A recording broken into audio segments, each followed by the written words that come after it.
Hello and welcome everyone to the Trusted Advisor Show. My name is Rob Jacomen. I'm your host today, and I am joined by my co-host, Ryan Staton with Staton Walsh.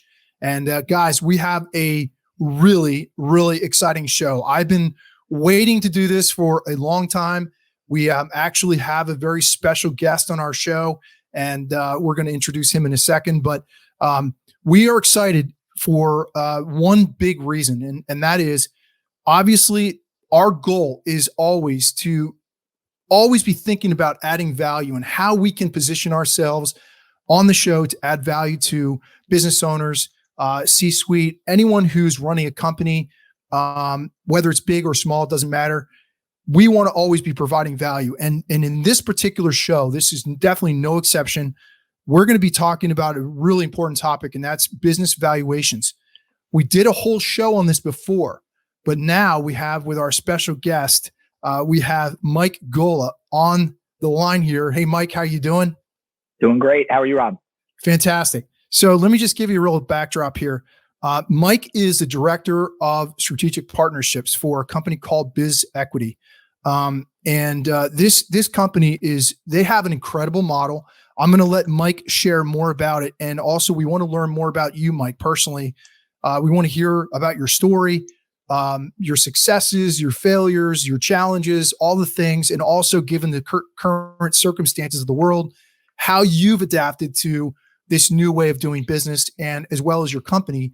But there's going to be so much value to what you are going to be talking about today that no one's going to want to miss this. No one's going to want to miss this particular episode. So, Mike, with that, I'm going to turn it over to Ryan, because he has a very, very important question to kick off the show with.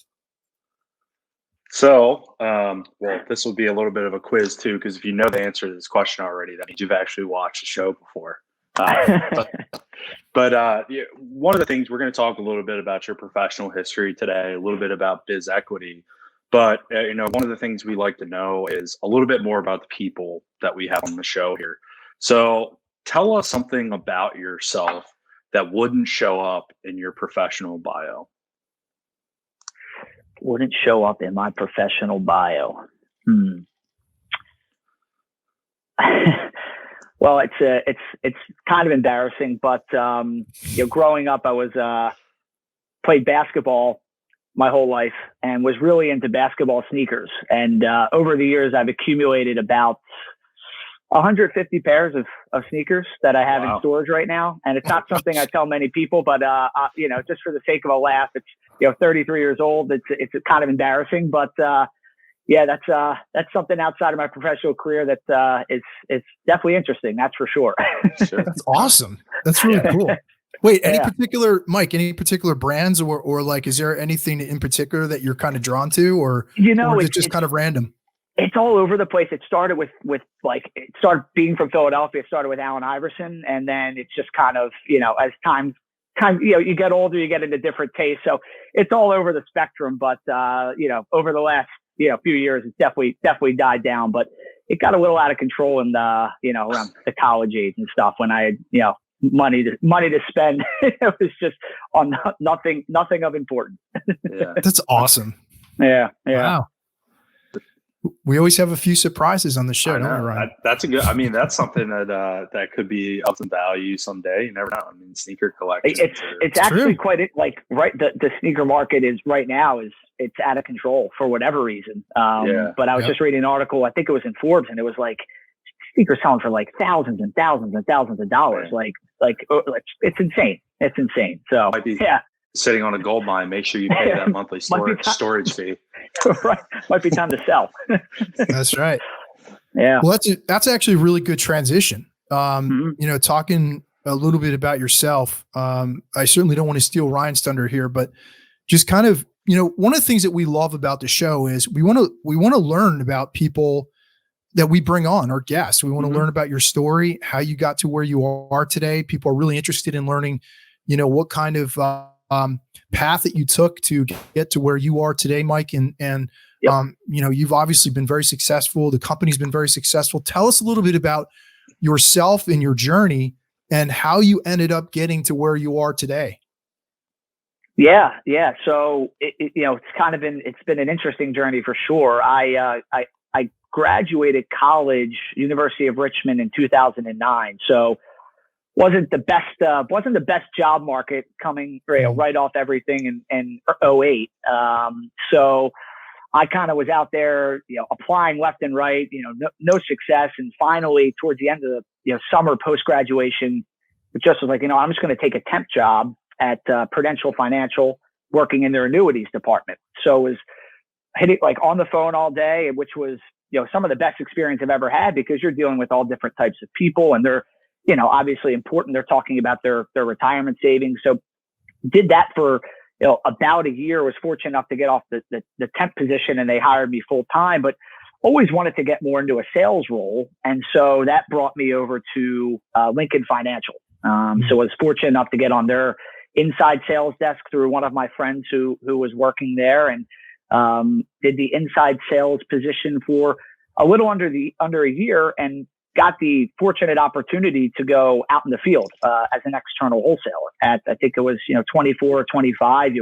Incredibly inexperienced. I didn't know what I really, to be quite candid, didn't even know what external wholesaling was. I was just like, I think I like sales, and I want to get out on the road. So took an opportunity in upstate New York and Western PA, which at the time I didn't know much about upstate New York. I knew about the Buffalo Bills and Syracuse basketball, but that was it. And so moved up there alone, and that was tough. I mean, it was anyone who's been in any type of sales role in any capacity, starting a new position, it takes a while to get things going. So, but fortunately, I had really good veterans on my team who I leaned on a lot, who taught me, I was calling them all the time, and God bless them, they were very patient. They would answer my call at, all hours of the day, and help me out tremendously. And I had some really great managers as well. They were more like coaches and friends, to be quite honest. So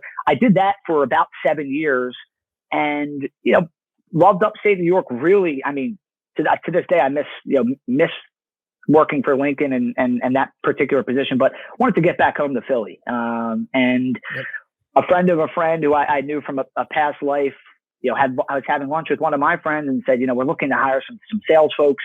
Do you know anyone? He goes, well, Mike, he's in upstate New York. I don't know if he wants to come down, but it's worth a conversation. And I sat down with him and talked about BizEquity. And, as you guys know, as we were talking about a little bit earlier, the story's, pretty powerful. And sitting down for about 20 minutes, I'm like, man, this is pretty cool. This is something I could definitely see myself doing. And on top of that, it was back home in Philly. So that's what brought me here today to BizEquity, where I've been, about 2.5 years now. Which was, it's just one of those things where it was just a friend having lunch with an old friend, and it ended up working out. So, that's probably a very long-winded answer to the story, but that's how I ended up at BizEquity, and why I'm here today with you guys. It's awesome. Yeah. It's the power of what you just described there, Mike, is the power of relationships, and why it's so important to, even if we're in a period of transition, or, depending on what our goals are and the experiences we have, there are no coincidences. Things happen for a reason. Like you were meant to have that experience, but it's a great story. And I know Ryan has some follow-ups for you as well to, just learn a little bit more about BizEquity and what you guys are doing. It sounds pretty awesome.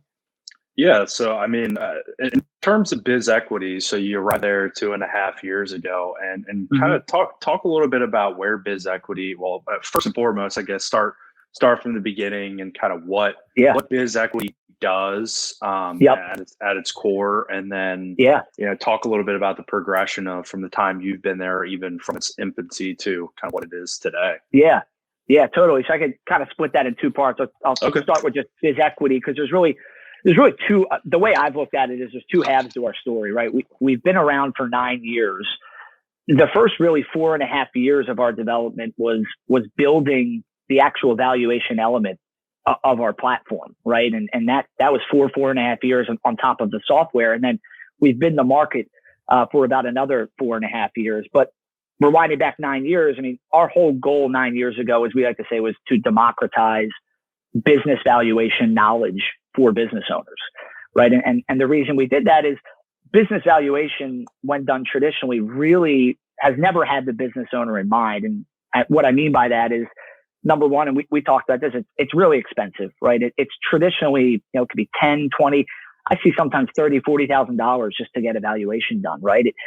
It takes a lot of time. Normally it can be between 4 to 8 weeks, and then it's done offline. So it can be kind of intrusive. There's a lot of back and forth and a lot of, intrusion into the day-to-day business practice. And so because of those factors, 98% of business owners that any of us serve don't know their value. And our whole belief is that's not right. We've always felt business owners deserve to know the value of generally their largest and most prized asset. And so we created a platform that we put in the hands of folks like yourselves who serve business owners to give them appropriate valuations of their business without having to, break the bank or wait 8 weeks. So that's really where, how we've started and where we come from and ultimately our mission. And since I came on 2.5 years ago, it's amazing the growth we've had just as a company, both from the actual platform and its capabilities, but also who we've partnered with and who we've gone out and tried to help. I mean, when I came on, I think we had just a handful of strategic accounts that I serve, and now we're over 30 of those and continuing to grow even. Fortunately, with all that's going on, so it's been an interesting journey, not just for me with BizEquity, but for BizEquity as a whole.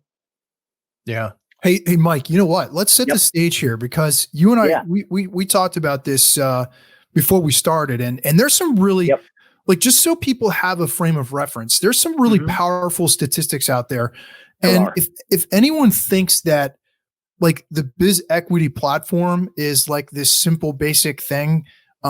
Even though you described it, it sounds really basic. It's pretty sophisticated on the back end.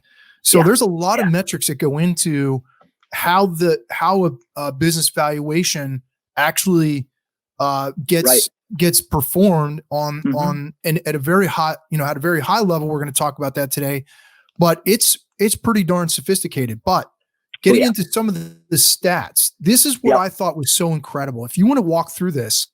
This is pretty impactful.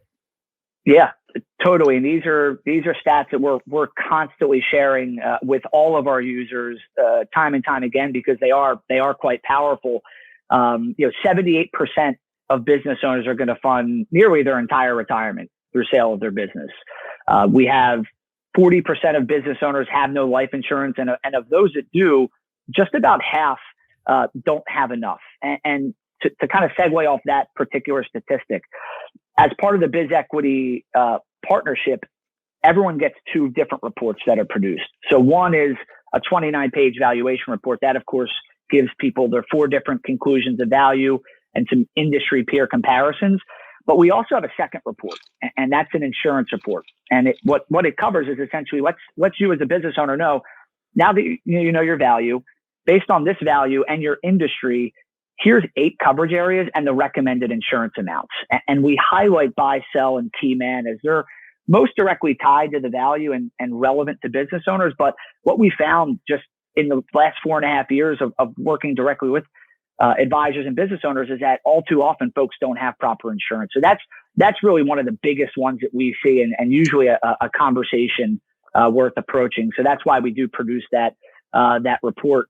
And then the third one here, talking about underfunded, close to 70% of businesses are underfunded, which is just, that's a pretty powerful statistic in and of itself. And then there's one that's not here that we like to share as well, that 63% of businesses have no succession plan. So those are just a few areas that we feel businesses can do more effectively. And that's really why when we first came out, we thought about going directly to business owners with the platform, much like TurboTax goes directly to individuals to do their taxes. We thought about, hey, let's put this right in the hands of business owners. But then we thought, you know what? There's a lot more to the story than just, hey, here's your value, right? There's anything under the financial planning spectrum, as we're looking at some of the numbers here, that we feel business owners can do more soundly and more effectively if they know their value. So we put it in the hands of folks like advisors who can then provide that advice around the valuation calculation. Well, Mike, just as a follow-up to that, Totally. Why? Because that's a really interesting model. Mm-hmm. And I think it's extremely valuable. Why? I understand why it's valuable, but Yep. for someone who's listening or watching, right, why is it so important to tie the platform and the business valuation with an actual relationship with someone who's in an advisory role, who can help and be in a position to help advise that business on what the heck all this means? Because one of the things I know is clients can get really overwhelmed. Like business Mm-hmm. owners get really overwhelmed. They're trying to run a business. They're running in 100 different directions. And most of them are just trying, and even now, more than ever before, they're just trying to survive. So Totally. now you come to them with this. Why is it so critical to bring in a trusted advisor into this mix, into this relationship, so that it's even more valuable to a business owner or in a company?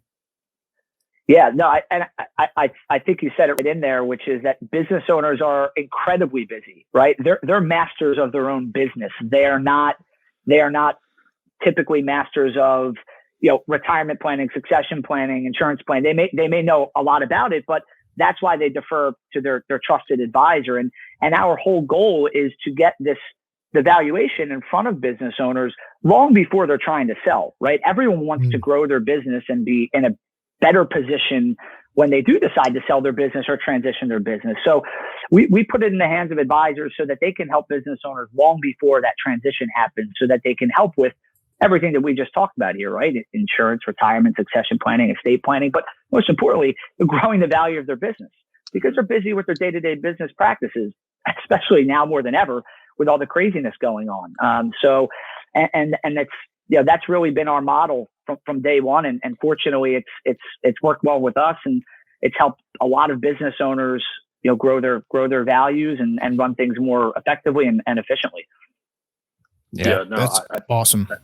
And it's interesting, one of the things you said, and I guess giving some people that are listening or watching some background, because obviously we're users of BizEquity as well. One of the things that you mentioned that's so important, and I think that people miss the boat on, is you're not this isn't an exercise that you necessarily want to take part in right before you're about to sell your business. It's really something that you want to be proactive about. And one of the things your system does really well, which I really like, is that there is, once a client becomes a client and they're in that ecosystem, we can actually track the progression of the value of their business. So if valuations are being performed on a annual, biannual, or even every 5 years, however frequently a business owner wants to do it, they can actually see in a chart form, what's happening to my business, like what's the real world impact of some of the things that I'm seeing. And I think that's really powerful for businesses, and also obviously this is sort of a plug for people like us as well. But one of the things you mentioned is bringing it straight to market to the business owner. The question the business owner always asks is, okay, now I have a number, what do I do with it? Right. Exactly. So I'm worth, my business is worth $5 million. Now what? And so, I see a ton of value in kind of the model that you guys are putting out there and some of the things that you're doing. So talk a little bit about, you talk a lot about, the 4.5 years leading up to kind of going to market, and what has changed, and from a technology perspective, kind of explain a little bit about what goes in to the system itself to make this as streamlined, as easy as possible for businesses to get their hands on that valuation. Yeah, totally. So that's probably, quite honestly, the most important question, and the question we get the most is, okay, well, this is great. You guys can produce a report in real time, basically, and it's a nice report and gives 4 different conclusions of value. But how's this going to compare to something I might pay $15,000 for, right? And it's a fair question, and that goes back to the 4.5 years where we spent building the platform itself. So a little background on that piece, because again, it's pretty important. So our chief valuation officer is named Scott Gabehart. We call him the guru. He's the gentleman responsible for the entire algorithm. He's been in the valuation space for close to 25 years. So he's been doing the traditional offline certified valuations for his entire career. He regularly works with the IRS. So he essentially took his traditional methodology, which is what almost any other certified appraiser is going to do, and put it in our online platform. So, and that's why it took 4.5 years, because we have 900 different industries, right? And you're taking a different algorithm for each one of those. Plus, we're using multiple data sets. So we have over 200 different data sources that are feeding our platform that gives us the ability, as you just touched on, to update values as time moves forward. So we're going to have this almost real-time valuation updating. It's usually about every week that you'll see a valuation change. But as you said earlier, there's a lot. It seems simple, but there's so much going on behind the scenes with this. And something that we've been tested time and time again against the traditional offline valuation. That's not to say we're any better than those. We're certainly not. But we're getting the results ultimately the same way. And I think that helps just give peace of mind to any business owners who are getting these reports, is that we're not doing anything differently. We're not doing anything better per se, but we're getting the results pretty much the same way from a strict calculation standpoint. It's pretty powerful. Yeah. I actually have a follow-up question to that. Yeah, Mike. Totally. You talk about, and it is actually, I learned something just now. You guys actually, it's like by industry. Like there's data sets that are unique to every industry, and that's actually a critical piece to all this, and it's extremely important to know. Right. But my question for you is, why, as a business owner, as I'm sitting there, I'm on the other side, I'm a business owner, why is it so important, other than a couple of things you just mentioned, but why is it so important for me to know, right now, what is the value of my business? Yeah. So we actually, Scott, the gentleman I just mentioned, came out with a white paper. It was around June or July on this very topic, because the question we were getting is, man, there's craziness going on right now. Why would I need to know my value right now? And look, I get it. I would ask the same exact question. And simply put, what he said is, look, it goes back to what we were talking about earlier from a planning perspective. Understand your value now, right? And make any appropriate adjustments you need from a planning perspective, so that when the dust settles and things return back to some semblance of normalcy, you can hit the ground running and start growing your business again. And quite frankly, we've seen businesses from the beginning of the summer until now that have increased their value, just strictly from getting that valuation around May or June, when people were like, why would I do this? And we've had some great conversations around people that have actually accelerated some growth just by making some small adjustments. So really, everything that we do, it comes down to planning, right? And knowing the value of the largest asset. We've long believed that, hey, if you don't know the value of your largest asset, I think you're missing a big piece of the puzzle there when we talk about planning. Well, that's an interesting point. And it's one of the things that came up when we did a whole episode on business valuation. It was very high level. It wasn't as detailed and as unique as having this conversation with you, because this is just a phenomenal learning experience. But maybe share with a few folks what goes into the evaluation, what goes into the calculation, because some business owners might say, well, I know what my business is worth. I do 5 million in sales. Okay. Well, 5 million in sales doesn't really mean anything other than you do 5 million in revenue, but what else is going on behind the scenes that impacts that value? Right. And so it may not be like, there's a certain false, assumption by a lot of business owners, like, oh, well, I'm doing all this revenue and I'm worth this. But the reality is they might not be worth that. So, Mike, what goes into, or what are the most important factors that go into evaluation, and how then follow up to that is, how can a business then use that strategically to be more intentional about pivoting or making certain decisions? How can they use this as a powerful decision-making tool to help them get to where they want to be then? Yep. Totally. So the most important aspect of the entire process. So it's a 7-step process, right? We ask for basic information up front. Then we have financials, so income, assets, liabilities.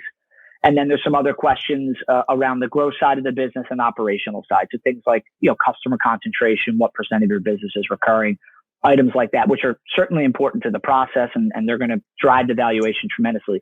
The most important aspect of the entire process is the industry code.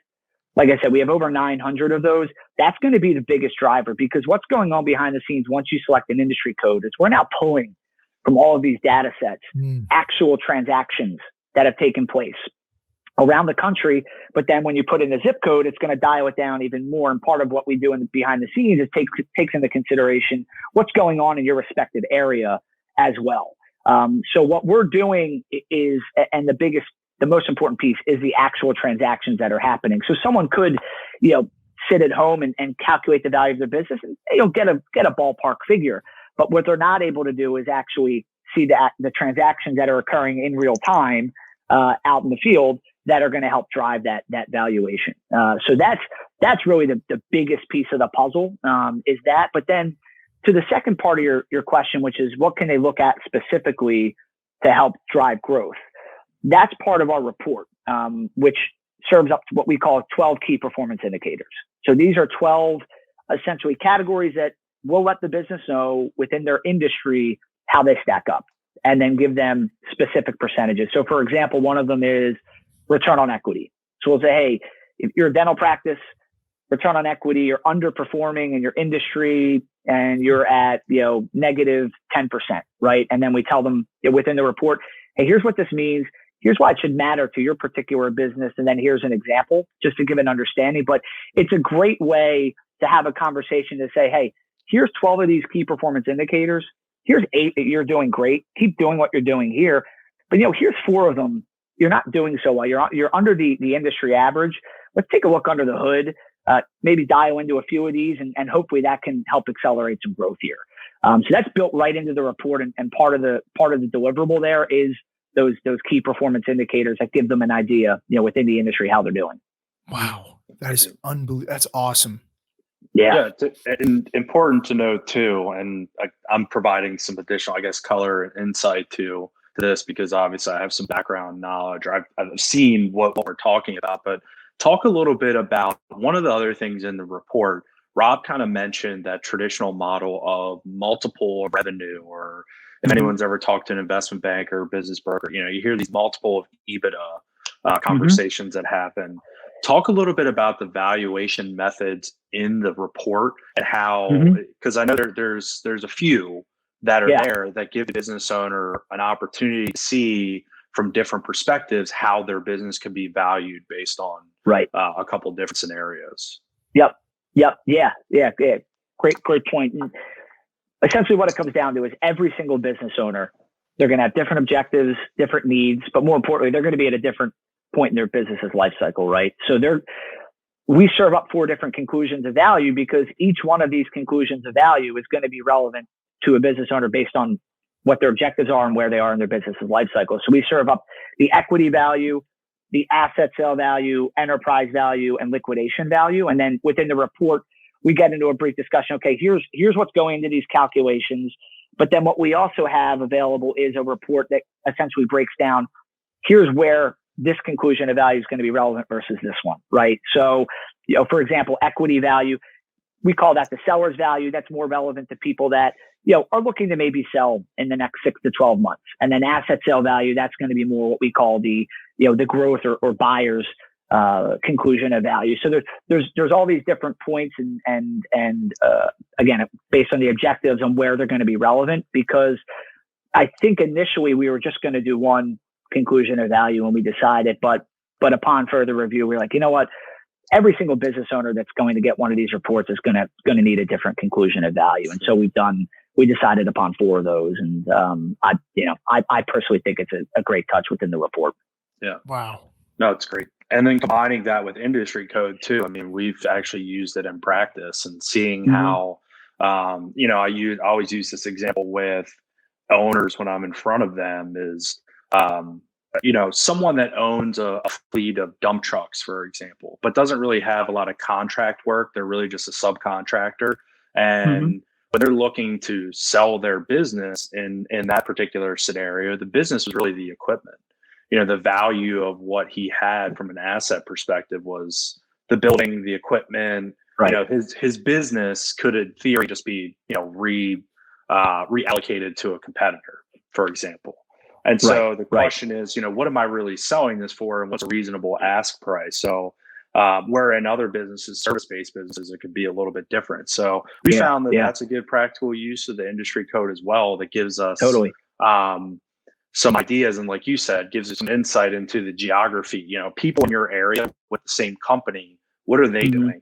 And so if they're selling, you think your business is worth $5 million and everyone's selling them for 500,000, you look and take a look under the hood in the report, and you see, well, that correlates pretty closely with the average of one of those other valuation methods. So most people are selling it as such. So that gets into the more technical, I guess, the detail side of the conversation. But still, I really love how you can the idea behind the report seems to be, it is a comprehensive view of your business from all different angles to allow you to figure out what it's not just what you think it's worth, but what it could actually be worth on paper, and make your own decision on how. At the end of the day, this is your business. So how do you want to sell? Like, what do you want to sell it for, and how do you want to sell it?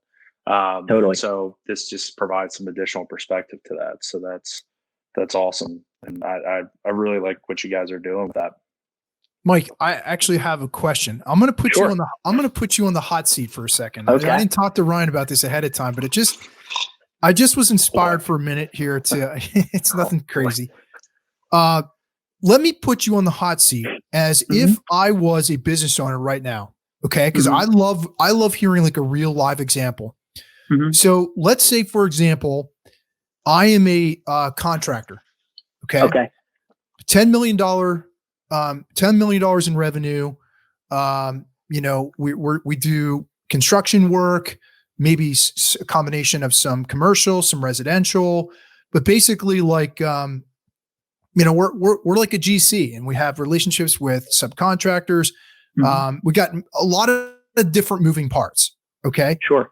Where would you start? And I came to you, Mike, and I said, or I came to Ryan and I said, listen, guys, I'm considering in the next 10, 15 years, I'm thinking about a transition, some kind of either a sale or maybe pass it on to my kids who are involved in the business. Where would you start with the conversation? Like, how would you approach? I came to you. How would you approach the questioning? Like, where would you go with that initial consult with me as a business owner? What would you want to know? Well, I think first, the most important thing is what their needs and objectives are right now, right? You said it, maybe they're 10 to 15 years away, or maybe they're 1 to 3 years, but I guess that's not even relevant really, because ultimately what it's coming down to is getting them the delivery of the valuation. And what the most successful people I know, when they're having that conversation, is letting them know, hey, if you're like 98% of business owners in the US, regardless of industry or position in your career, you probably haven't had an appropriate valuation done of your business. Is that fair? And more often than not, people are gonna say, yeah, that's right. Well, I work with a company called BizEquity, and they give real-time valuations of your business. It involves very little work on your end, and it's complimentary. Can we sit down for 30 minutes? I get some information from you.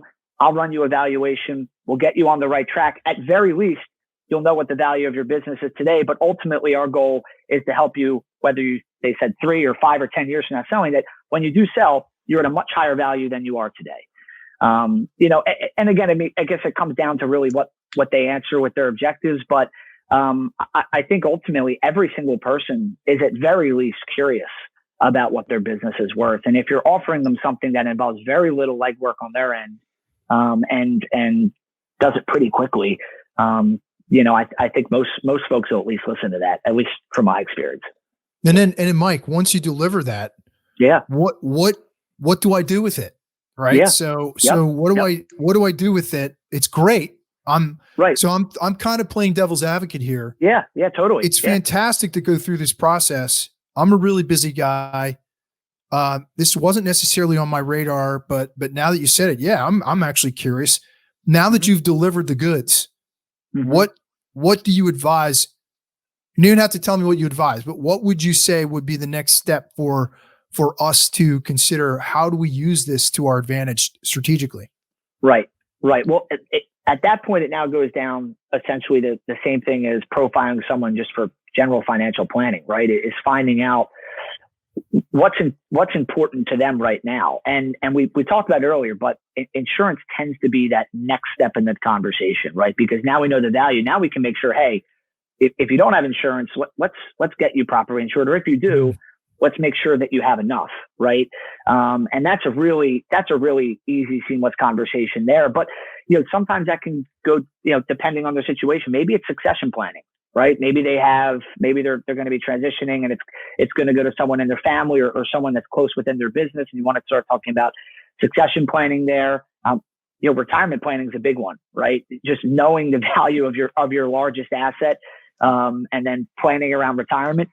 But also one that I don't think enough people, and we probably don't do a good enough job talking about it, but it's properly diversifying a portfolio, based on a particular industry, right? So if you're in manufacturing, for example, and you're heavily invested in manufacturing, well, maybe you want to diversify that a little bit, and that's just probably a very high level example. But diversifying a portfolio is one I don't think we talk to our clients as much about in terms of having that conversation, because I think it's certainly one worth having. But those are probably the biggest areas when we talk about, okay, now we've delivered the valuation report.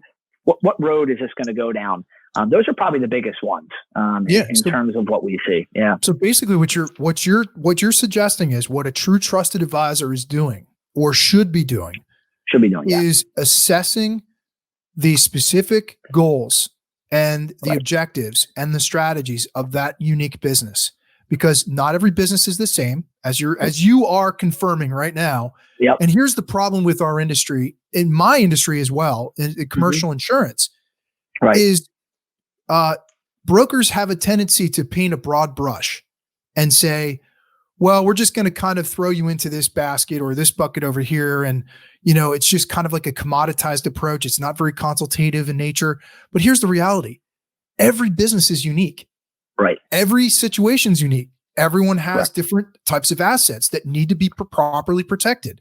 So doing that more thorough, customized approach and being a true trusted advisor means you're putting your own self-interest aside and you're saying, wait a minute, I need to be focused on what this particular client's goals, their objectives, where they want to be in 3 years, 5 years, 10 years, and really make it about them.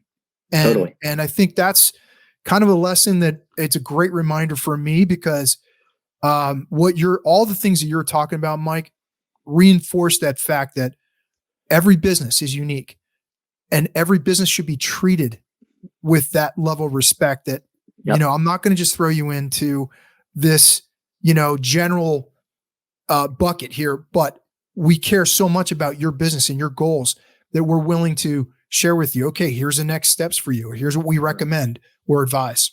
Well, Rob, to that point, just to jump in, because you made a good point and Mike made a good point at what's the next step. And he mentioned insurance. You mentioned it earlier in the show about the insurance report. Again, I think I've just decided we're going to share. We have a sample report that we produce to kind of share to give people a little bit of a visual. And so what we'll do is we'll try to attach a copy of that so people can have an opportunity to see all this great stuff that we're talking about, and get some insight there. But talk a little bit. There is an insurance report that's included in the actual valuation itself, and talk a little bit about what that includes and kind of why you guys decided to throw that in there. Yeah, so that wasn't initially part of our platform. That's one of the updates we've had over the years here, and the reason we've started producing it was the question we were getting a lot was, okay, what's the next step? But then more importantly, what folks are coming back with was, man, it'd be really nice. We're having a lot of conversations around insurance, particularly buy, sell, and key man with business owners, because now that they're getting their valuation, they're realizing, shoot, I never even thought of this, or if they did, they didn't have enough. And so we started, I want to say it was about 3.5 years ago that we started producing this report. And it was just, really the reason being there was a tremendous need for it. And it gives someone something tangible where they can hold, where they're going to see, hey, here's my value. And based on my value in my industry, here's what I should be carrying in 2 different coverage areas. And then there's also 6 other ones, and they're not always going to be relevant based on the industry and the business model. But buy, sell, and key man, I think they're kind of universally applied, one or the other there. And it also helps. I mean, if I'm someone getting these reports, always getting something tangible, definitely helps the conversation. So yeah, I think it was about 3 years ago we started doing that, and I'm glad we did. And I know a lot of our clients are as well. No, it's really good because it poses an interesting question about the conversations that we always have with owners is centered around for you mentioned buy, sell, and key man. Like the number 500,000 and 1 million get thrown around a lot. So let me get that should cover it. Right. So right. It's really hard to get the appropriate to have proper protection, obviously, of an asset Sure. if you don't know what that asset is worth. So it's a really nice, smooth transition of, okay, now I know what it's worth. So now I can actually go take a more of a scientific approach to implementing those, the strategies that we talked about implementing. So it's a really good report, but I thought it was interesting and good parallels for Rob as well in the property casualty world too. Totally. So I just actually wanted to, it's interesting, Mike.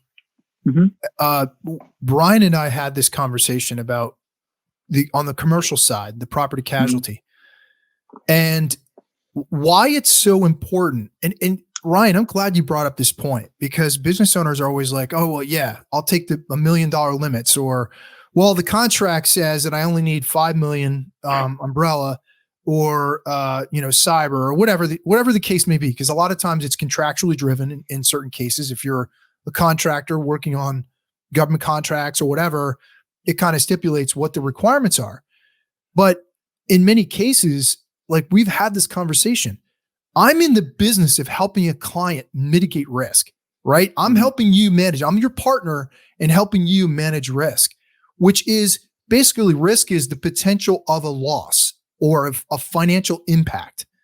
That's what risk is. And that's what we as risk managers, my job is to help protect your company and your assets. How does that concept of building your fortress of protection, just using like a more graphic analogy, how that could help someone like myself as a commercial insurance broker?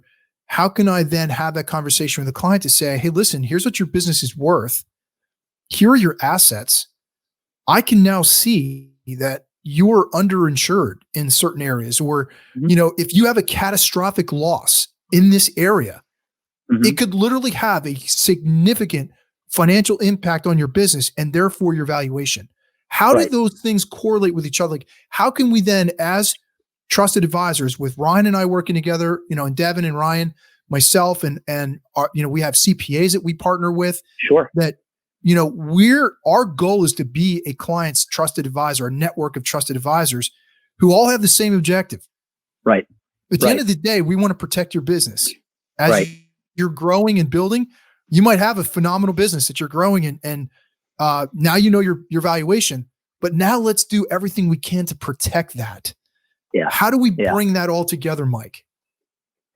Yeah, well, I think it comes down to, I think it just helps create a more natural progression in the conversation, right? Because if you were to just call someone and say, hey, I want to talk to you about buy, sell, or key man, right?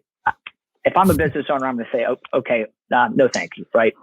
However, if you call someone or email someone or get connected through a COI, like you mentioned, CPAs, a lot of our clients work closely with CPAs, and we have CPAs that are clients, and it creates a nice ecosystem partnership there, but that's a different conversation. But I think that the value prop, no pun intended, of valuation helps that conversation more naturally, right? I mean, you deliver valuation to someone, you've now given them the value of the largest asset at little to no cost.